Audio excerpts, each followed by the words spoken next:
What would you do if you could increase your confidence?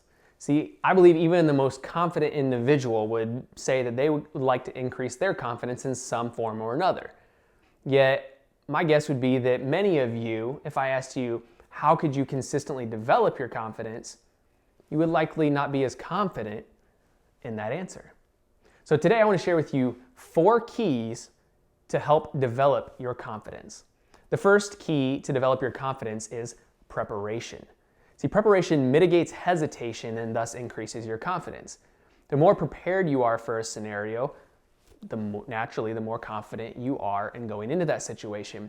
You can think about this when it comes to, say, an athlete that is trained for a significant amount of time for an event. Say, let's talk about the Olympics, right?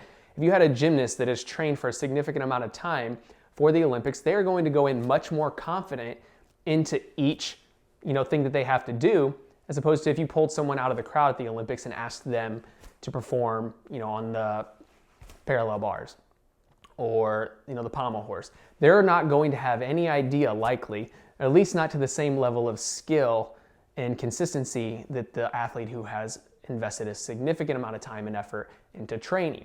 That preparation increases their confidence. The second key that I want to share with you about how to develop your confidence is continuous learning. See, I believe that confidence flourishes in the soil of continuous learning. Even though the more that you learn, the more you recognize how much you don't know, that I believe is where the truly exciting journey of learning begins, because you recognize that you have the capacity to actually learn and grow and become better as a part of, whether it is to a particular skill set you're trying to develop or a particular topic in which you're trying to learn more. That investment in continuous learning, you know that you can get better at something. And this actually has to do with whether you adopt a growth versus a fixed mindset, which I'm sure I'll do another video about at some point or another to talk about the details between those two. But if you adopt that growth mindset and you recognize that your confidence flourishes in the soil of continuous learning, you will invest consistently in trying to learn more each and every day to become better at whatever it is that you are set out to do. The third key that is incredibly important to help develop your confidence is trust. Now, this one's a little interesting, but I want to share a little story that I believe exhibits this principle well. So recently I went on a walk with my son Steele, and as we were on the walk, we came to a bridge. The bridge had railings on either side as it was going over a small creek area. And me being who I am, I naturally jump up on the railing and want to walk across the railing just to make it interesting, right? But my son, of course, seeing me do that, then wanted to get up on the railing as well.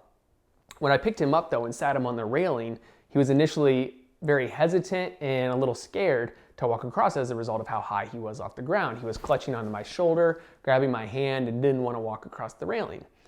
I encouraged him though that he was going to be fine. He could walk across the railing and I wouldn't let him fall. So he held onto my hand and he initially was walking slowly across the railing, but as he went back and forth a couple times, he got faster and faster, and eventually he wanted to run across the railing and wanted to actually let go of my hand, even though I didn't, obviously. But the important thing to recognize as a result of this story, and what I learned during that time, was that confidence increases as a natural byproduct of trust. See, his confidence in running across the railing grew exponentially in such a short time simply because he trusted that I would not let him fall.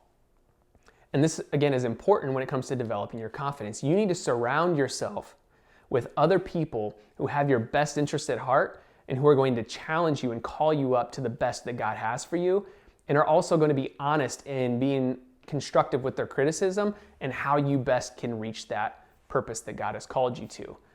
And you trusting in them, that they have your best interest at heart, allows that feedback to have its maximum impact on you when they give it to you, that you know it's because they're wanting to sharpen you. As Proverbs 27:17 says, as iron sharpens iron, so one person sharpens another. So I want to highly encourage you to get yourself a set of people, a circle of influence around you that is going to sharpen you into the best individual that you can be.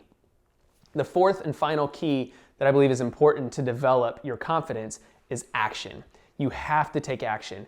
You don't have to have the perfect conditions. Nothing ever has to be perfectly lined up in order for you to take action, but you simply have to take a step regardless of whether you feel like you're ready or not.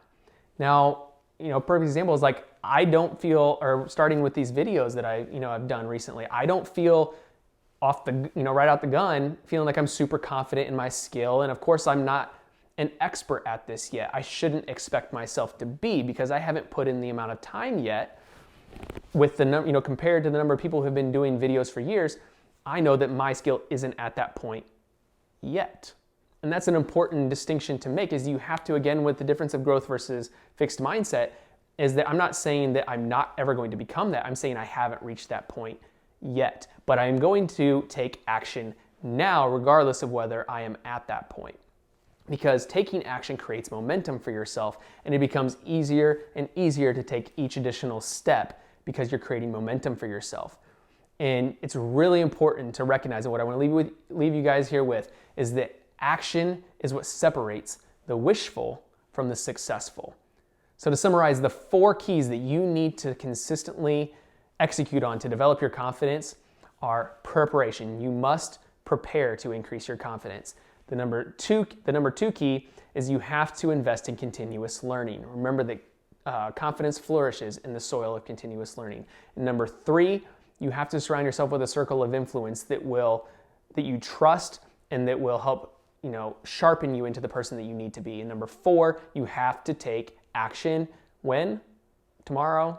A year from now? No, you have to take action now.